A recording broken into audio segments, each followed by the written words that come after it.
कमजोरी समझ करके ये विकलांग है, वो इसके हिस्से के ज़मीन को किसी और से बेचने के लिए वो बात कर रखा है। को साले को हमारी पत्नी को इतना गंदा गंदा गाली दिया। मेरे कौन दिया? वो आर.के. शर्मा। उस दिन हमको पत्नी को लात से और इस सब से मारा गया। हमको इलाज कराने में हमको पत्नी को ब्रेन का अभी चेकअप कराया है। अभी है तुरंत पटीदार जो है। कौन कौन नाम बताइए? इसका इंद्रदेव राय और उसका लड़का पप्पू कुमार उर्फ धर्मेंद्र कुमार और सत्येंद्र राय और उसके बच्चे लोग जो राहुल कुमार और उसकी पत्नी विमला देवी, ये सब मिलकर जो मेरे मकान को क्षतिग्रस्त किया। पुलिस कब आई?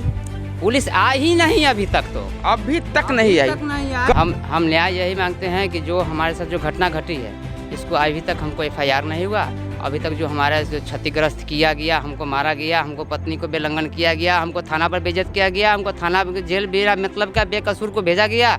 और मैं सरकारी एक कर्मचारी होते हुए भी मुझे आज तक कोई अभी तक कोई मदद नहीं मिली, जबकि मैं इस पुलिस विभाग का ही। नमस्कार, आप देख रहे हैं नेशनल न्यूज़ नेटवर्क और मैं हूं विकास कुमार। बिहार में बहार है, सुशासन की सरकार है। कहने में ये लाइन बहुत ही अच्छी लगती है, लेकिन वर्तमान स्थिति ऐसी हो गई है कि सुशासन की सरकार में सुशासन कर्मी ही जो है कि प्रशासन से त्रस्त हो गए हैं। जीता जागता उदाहरण मैं दे रहा हूँ वैशाली जिला के हाजीपुर क्षेत्र से, जहाँ पे इस वक्त मैं मौजूद हूँ दिग्घी कला पूर्वी क्षेत्र के वार्ड नंबर 2 में, जहाँ पे एक व्यक्ति जो है कि इस प्रकार से मतलब पीड़ित हो गया है, परिवाद हो गया है आपसी विवाद को लेकर के। लेकिन असमंजस की बात यह है कि अभी एक सरकारी कर्मी होते हुए, सुशासन सरकार के कर्मी होते हुए बावजूद जो है कि न्याय की उन्हें कोई उम्मीद नहीं है और न्याय के लिए दर दर ठोकरें खाने के लिए मजबूर है। क्या कुछ मामला हुआ है, हम सीधे उनसे ही जानेंगे क्या पूरा मामला है। क्या आपका नाम है? अनिल कुमार। क्या हुआ है अनिल जी, ये बताइए पहले। हमारे साथ जो है मकान चंदवा के बगल में जो मकान बन रहे हैं उसमें लगभग 5 साल से हम बना रहे हैं। उस पर कोई विवाद आज तक नहीं हुई और अभी तक नहीं थी। वो किसी और के बहकावे में आकर मेरे ही पटीदार जो मेरे आगे बढ़ने, मेरे बाल बच्चों को मेरी कमजोरी समझ करके ये विकलांग है, वो इसके हिस्से के ज़मीन को किसी और से बेचने के लिए वो बात कर रखा है। इसमें मैं विरोध किया कि अपनी ज़मीन को ये करो तो बचाना चाहिए। और आज तक भी हम लड़ भी रहे हैं। वो जो आदमी से बात किया वो बहुत बड़े लोग व्यक्ति हैं, पैसे वाले हैं, वो पैरवी वाले हैं, लेकिन वो मेरी कुछ बात सुनने के राज़ी नहीं हुए। वो मैं जो मकान बना था उससे मैं दूसरा मकान 2 मंजिल का मकान बनाया। बनाने तक में ढलाई तक कोई दिक्कत नहीं हुई। इसी के बीच में जो है इंग्लिश आदमी जो है मेरे पटीदार द्वारा थाने को बुला दिया। अब बुलाने के बाद जो है उल्टे सीधे केस करवा करके जो है मुझे और जेल के मतलब केस करवा कर मेरे पति और मुझे पत्नी को भी और मुझे भी जो है जेल 21 दिन में। आप ये बताइए कि ज़मीन जिस पे विवाद चल रहा है वो आपके नाम पर है? हाँ, मेरे दादा पूर्वजों के नाम पे है वो ज़मीन। वंशावली उसकी है? जी, वंशावली है। अच्छा, टोटल कागजात आपके पास कंप्लीट है ज़मीन का? जी, टोटल कागजात ज़मीन हमारे पास है। तो फिर जब थाना आई, उसको आप जो भी बुलाया तो थाना आप प्रशासन को पेपर नहीं दिए ज़मीन मेरा है? जब मैं पूछा कि जब आप आ रहे हैं वो आपके पास क्या नोटिस है, वो कुछ नहीं बोला, चूँकि वो तो उसमें उसके बहकावे में आया था। कौन? पुलिस थाने। पुलिस कौन थाना? सदर थाना हाजीपुर सदर थाना। जी। तो हमने पूछा ये कि क्या बात है, हमारे मकान बना हुआ है, 5 साल से बन रहा है, हम कोई आपत्ति अभी तक नहीं हुई है, क्या बात है? तो जो तुम जो बना रखा है वो ज़्यादा में बना रहा है। मेरे पास पेपर है, मेरे पे पेपर देखिए, मेरे पास ज़मीन को नापी देखिए जाए। उसने किसी तरह का कोई नहीं सुना। वो मुझ पर तरह जो है मैंने मुक्का से और लाठी से मारना शुरू किया। कौन मारना शुरू किया? दरोगा। क्या नाम था? वो R.के. शर्मा।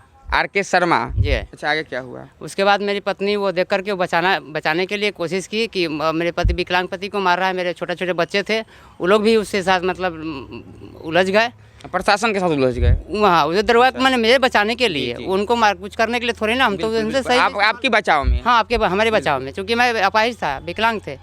तो हमने कहा कि आप जो करना है कीजिए, हम जा रहे हैं, हम अपने मेजर साहब के यहाँ जा रहे हैं। वो बोले थे हमको कि कुछ तरह कोई बात होगा तो हमको बुलाना। आप क्या करते हैं अनिल जी? हम बिजली का काम करते हैं जेल में 2005 जुलाई से। कौन जेल में? ये मंडल करा हाजीपुर। यानी कि आप भी इस सरकार के ही कर्मी हैं? जी। अच्छा, आगे क्या हुआ ये बताइए। मैंने ये अपना कार्ड भी उनको दिखाया कि मैं भी किनको दिखाया? वो आर के शर्मा को अच्छा। दिखाया कि मैं भी एक सरकारी प्रशासनिक में मैं बिजली का काम करता हूँ और मैं भी जो भी प्रशासनिक में मैं ही काम करता हूँ, मुझ पर थोड़ा बात को सुना जाए। लेकिन मुझे कोई बात नहीं सुना गया किसी तरह का, किसी माने कि हमको मजबूरी को, हमारे बाल बच्चे को किसी पर। आगे क्या हो ये बताइए। उसके बाद जो है मुझ पर वो मार करके उसको जो मैंने बचाने के, मेरी पत्नी से बचाने के क्रम में, पत्नी के हाथ में मैं काम करता था पिलास, वो हाथ में रखी हुई थी, उसी हाथ में लेते हुए ही उसको हमको बचा रही थी, जिससे उनके सर पे थोड़ा खरोच आ गए। किनके सर पे? वो आर के शर्मा को। अच्छा। और उसमें हमको जो है उल्टा सीधा केस बना करके और 300 हाफ मर्डर का केस लगा करके मेरे और मेरी पत्नी को भी वो कर दिया। जब मेरा बच्चा गया थाना पे हमसे मिलने के लिए, तो मेरा बेटा है 16 साल का, जो अभी मैट्रिक का परीक्षा दिया है और इंटर में नाम लिखाया है, उसको ही बोला कि गाली दिया को, साले को, हमारी पत्नी को इतना गंदा गाली दिया। मेरे कौन दिया? वो आर के शर्मा। थाना पर ही? थाना पर भी। वो थाना को कैमरा में देखा जाए, कैमरा में वो उसका पूरा वीडियो रिकॉर्डिंग है। कि किस दिन, आपको दिन याद है, डेट याद है किस दिन? 11 तारीख। 11 क्या महीना? 12वां महीना को, 11/12/2020 जी। जिस दिन नहीं, वो 10 तारीख को शाम, गलत, सॉरी, 11 तारीख को हमको जेल कर दिया गया था। 10 तारीख को जिस दिन वो चुनाव हो रहे थे, चुनाव का गिनती हो रहा था, उस दिन की गन्ना जिस दिन। जी उस दिन की बात है। उस दिन हमको पत्नी को लात से और इस सब से मारा गया। हमको इलाज कराने में, हमको पत्नी को ब्रेन का अभी चेकअप कराया है, अभी है तुरंत अभी। तो ये बार आर के शर्मा ही मार रहे थे? उसी दिन का ये आपको आर के शर्मा ही मारे थे? हाँ, आर के शर्मा। अच्छा। आर के शर्मा मुझे ही मारा है। मेरे नाखून का ये अभी काला खत्म हुआ है, अभी खत्म हुआ है, पूरा काले हो गया थे फैट से, जूता से हमको सब मारे थे। ये भी अभी काला है, यहाँ भी अभी नाखून उखड़ा है अभी। और उसके बाद वो, तो आप फिर जेल चले गए? हाँ, जेल चले गए। अच्छा। जेल से हम निकलने के बाद जो है फिर हम अपने साइड पे गए तो मतलब हमको जो ढला हुआ था मेरे सामने जब निकले, तो वो एस पार्टी में जो है अपोजिट पार्टी, वो जो है मेरे चचा और चचेरे भाई को बका करके, और जो है मेरे छज्जी को मेरे सामने। अगेंस्ट पार्टी आप किसको मान रहे हैं? अगेंस्ट पार्टी हमारे जो ज़मीन लिए हैं। अच्छा। जो चंदा मामा है, चंदा मामा जो ज़मीन लिए। चंदा मामा क्या है? चंदा मामा एजेंसी है। एजेंसी है। कैसे क्या एजेंसी है? वो 4 व्हीलर का है। 4 व्हीलर की गाड़ी की एजेंसी है? गाड़ी की एजेंसी है, हाँ। वही वो ज़मीन लिया है? वही हमारे चच्चे का ज़मीन है। अच्छा। वो मैं खुद अपने हाथ से मैंने उसे बाउंड्री करके दिया। वो बाउंड्री के बाद 3 फीट ज़मीन को मैंने बढ़ाने और पैसा लेकर के वो प्रभात कुमार है, वो जो मैं उसका मैनेजमेंट करता है, वो मेरे गोतिया खानदान का ही है।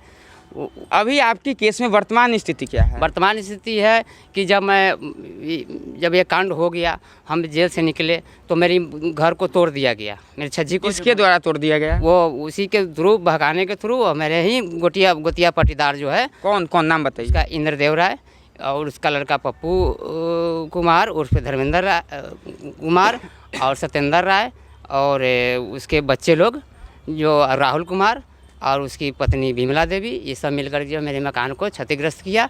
इसका कंप्लेन मैंने लेकर के अभिलंब तुरंत थाने पर गया। थाने पर लिखित आवेदन दिया। उसको बस कहा कि ठीक है, हम भेजते हैं थाने, तुम जाओ, अभी काम बहुत है। हमारे ठीक है सर, ऐसी सी बात है, हमारे मकान को तोड़ दिया गया, हमको ये हो गया, वो क्षतिग्रस्त कर दिया, फिर सारा पिलर को तोड़ दिया, और तो कि हम भेज रहे हैं, शाम तक का तुम इंतज़ार करना, या 1 घंटे में भेज रहे हैं, या शाम वाला में समय में गश्ती जाएगा, वो चला जाएगा। 1 मिनट, घटना कितने बजे की है? घटना हुआ था लगभग 7 से 7:30 8 बजे की सुबह की घटना। आप थाना पे कब गए? हम थाना पर लिखने उखने में, वकील से जो हम लिखवाए कंप्लेन, वो लिखाए को, तो मतलब हम 10 बजे हम वहाँ हमें आवेदन दे दिए। आवेदन दिए। पुलिस कब आई? पुलिस आई ही नहीं अभी तक। तो अभी तक नहीं आई? कब आप आवेदन दिए? हम आवेदन दिए थे 10 कितना तारीख को आवेदन था उसका। आप अपने कंप्लेन कब, शिकायत कब किए थे? ये तोड़ने वाला 11 तारीख को। 11 दिसंबर 12 हाँ दिसंबर को। तो अभी तक 11 दिसंबर से नीतीश कुमार जी कंप्लेन दायर है, लेकिन अभी तक पुलिस नहीं पहुंची है घटनास्थल पे? नहीं। उसके बाद मैं शाम दूरभाष पर भी, मैंने फ़ोन पर मोबाइल से भी हम थाना प्रभारी को बोले कि आज आप शाम तक नहीं आए, और सुबह में हम जब साइट पे गए सुबह, तो मेरा 8 बंडल छड़ और मोटर पानी पटाने वाला जो कार्ज में था, और 13 बोरा सीमेंट वो टंकी था 2000 लीटर का, और मिस्त्री का ग्राइंडर मशीन था, वो कटर मशीन, वो टोटल सामान ही मतलब पूरा क्षतिग्रस्त, पूरा छितर बितर कर दिया था। वो सामान सब चोरी हो गया। इसकी सूचना मैंने दूरभाष पर भी दिया थाना प्रभारी को कि ऐसे सर चोरी हो गई है। अभी तक थाना प्रभारी थाना नहीं भेजा है, न कोई प्रशासन है, न कोई कार्रवाई हो रही है। हम क्या करें? हमको बहुत स्थिति खराब है, और हम लोग सब डर रखे हैं कि क्या मतलब कब क्या करेगा नहीं करेगा, कोई ठीक नहीं। तो क्या ठीक है, हम कब चोरी हुआ? हम रात में चोरी हुआ सर। तो उसके बाद भी नहीं भेजे।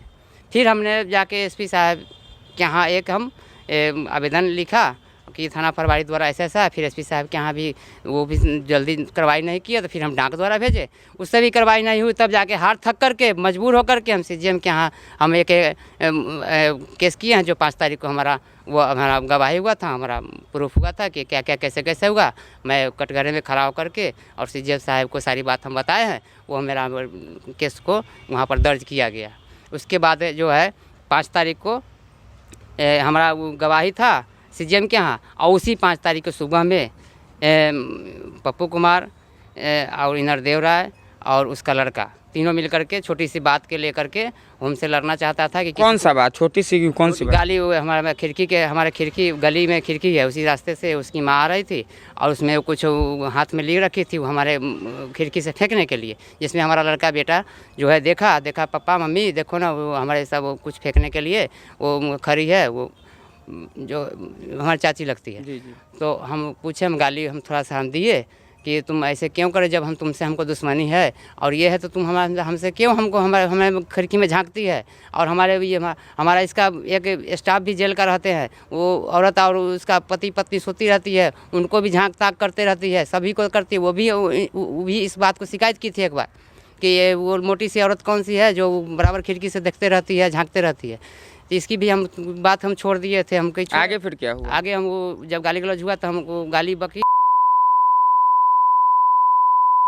पहले हम घर से बाहर निकले, हमारे से हाथापाई किया, हम विकलांग थे, हम भी थोड़ा जहाँ तक ताकत हुआ हम उससे पकड़े अपने बचाव। उसके बाद जो है वो अपने बेटे को, पूरा पुतोह को, बच्चे छोटे बच्चे को गांव से पूरे 10-20 आदमी को बुला लिया, और 10-20 आदमी को बुला करके हम उससे लाठी सोटा, जिसका वीडियो हमने भी दिखाया, वहाँ थाना को दिखाया, और आवेदन के साथ लाठी डंडे से आप पे बरसा गया? हाँ। उसके बाद मेरी पत्नी के साथ भी दुर्व्यवहार किया गया। इधर में मेरे बेटे को मारा गया, तो मोबाइल जो है बंद करके डर से घर में घुस गया, और उसको जब डर से घुस गया तो मेरी पत्नी के साथ भी दुर्व्यवहार इसके इधर हमारा जिधर गाय रहते हैं उधर एकांत में लेकर के जो बाल पकड़ा और बेलंगन कर दिया। बेलंगन करके वो अपने इज्जत प्रतिष्ठा बचाने के लिए फिर घर में घुसी, फिर घर में वो डंडे से लाठी से खूब किवाड़ी को पीट रहा था। कि कौन था उस समय, जिस समय जो है कि लाठी डंडे से दरवाजा पीट रहा था? पप्पू कुमार, पिता इंद्रदेव राय, पिता स्वर्गीय बौद्धू राय, और उसका लड़का राहुल कुमार, और पिता पप्पू राय, ये तीनों मिल करके। उसके साथ और भी थे, अज्ञात व्यक्ति थे 5-10 आदमी। हम लोग डर से हम छिप गए, हमको खोजना, निकलो कहाँ गया तुम्हारा लंगड़ा बाप, निकलो अभी इसको आइए, उसको अब बताते हैं कैसे क्या होता है, आज इसको जान से मार देंगे। और तुम्हारा बेटा आगे फिर क्या हुआ? आप उसकी शिकायत फिर आगे की? हाँ, आगे हम फिर उसी समय जब हम नॉर्मल हुआ तो डर से हम निकलना रहे थे घर से कि वो उसके जो मकान है हमारे घर के बाद है, रोड के सटे। तो हम देखे कि जब हट जाएगा तो हम थाने पर जाएंगे, और उसी दिन हमको सीजीएम का डेट था, हमको जल्दी पहुंचना था वहाँ पे। हम किसी तरह बचा करके जो है एक लड़का को बुलाए और छिप करके जो है दूसरे रास्ते से वहाँ हम पहुँचे। तब जल्दी से वहाँ पर पहले सीजीएम के यहाँ गए, और सीजीएम के यहाँ ये भी बात बताए कि आज भी हमारे साथ सर मारपीट हुई, अभी भी हमारे पत्नी के साथ हुई है, और अभी हम थाने पर कंप्लेन भी हम ले रखे हैं। सो हम जा रहे हैं, जो अगर हुआ तो मेरे साथ वकील भी हमारा हेल्प किया, और वकील भी इस बात को बहस किए कि ये सर विकलांग है, और दिन प्रतिदिन 2 दिन 4 दिन 10 दिन बीच करके इसके साथ जो अत्याचार हो रहा है, इसके साथ बहुत मतलब नाजायज़ मतलब हो रहा है, इसको विकलांग है, इसको समझ करके जो है बहुत सताया जा रहा है, इसको ज़मीन हड़पने के ख्याल से जो है इसके अपने पटीदार। अब आप क्या न्याय मांगते हैं 3N के माध्यम से? आप बिहार सरकार से, प्रशासनिक अधिकारी से क्या न्याय मांगते हैं?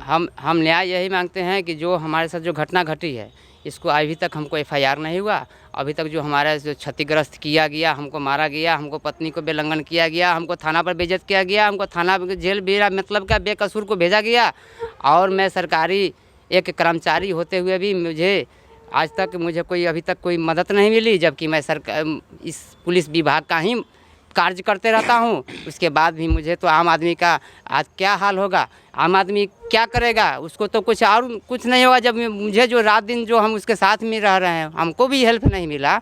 अब भी उस पर भी विकलांग है, उसमें छोटे छोटे बच्चे हैं। मैंने एसपी से भी साहब से भी कल मिला, कल ही कौन साहब से मिल लिए हैं अभी साहब तक? से ही मिले हैं। और कौन साहब से मिले हैं? और बस अब एसपी साहब से ही हम मिले हैं। कल पत्नी को लेकर हम सारी बात को हम बताए किस तरह साथ हमारी घटना हुई है, और सारी घटना होते हुए हमको जान माल की खतरा है। हमको बेटे को भी हम कोचिंग जाता है हाजीपुर, तो वहाँ भी घेर करके इसको टचर किया गया, इसको भी मारा गया है। अब हम बताइए, हम बच्चे हमारा भविष्य खराब हो रहा है, आखिर हम अपना घर छोड़ के कहाँ जाए, हम क्या करें? हम तो आप अपने लिए सुरक्षा और न्याय तो हम फ़ोन पर हम थाना प्रभारी को ही बोले हैं। हम कल बोले हैं कि अगर नहीं आएगा तो हम जहर खा के हम बाल बच्चे को हम मर जाएंगे हम, अगर नहीं पहुँचेगा। फिर भी आज थाना प्रभारी नहीं आए, थाना प्रभारी का सस्पेंड हो गया है, क्या हो गया, तरह तरह का कारनामा हो रहा है। चलिए, यहाँ पे आप सीधी तस्वीरें देख रहे हैं कि न्याय की उम्मीद में अब एक परिवार आत्महत्या करने को जो है कि मजबूर हो गया है। न्याय की आस में जो है कि एक परिवार अब जहर खाने को मजबूर हो गया है, लेकिन बावजूद इसके जो है कि पुलिस प्रशासन के कानों पर जू नहीं रेंग रही है। लगातार जो है कि तमाम आरोप लग रहे थे अनिल कुमार जी के माध्यम से वैशाली पुलिस के हाजीपुर सदर थाना पर, लेकिन इनके आरोप क्या है, प्रत्यारोप क्या है, कोर्ट में कैसे भी चल रहे हैं, जांच चल रही है, उस पर सुनवाई चल रहे हैं, लेकिन क्या एक सरकारी कर्मी को सुशासन की सरकार में न्याय मिलेगा? जानने के लिए बने रहे 3N न्यूज़ के साथ। सहयोगी सुबोध के साथ विकास कुमार, 3N न्यूज़ वैशाली।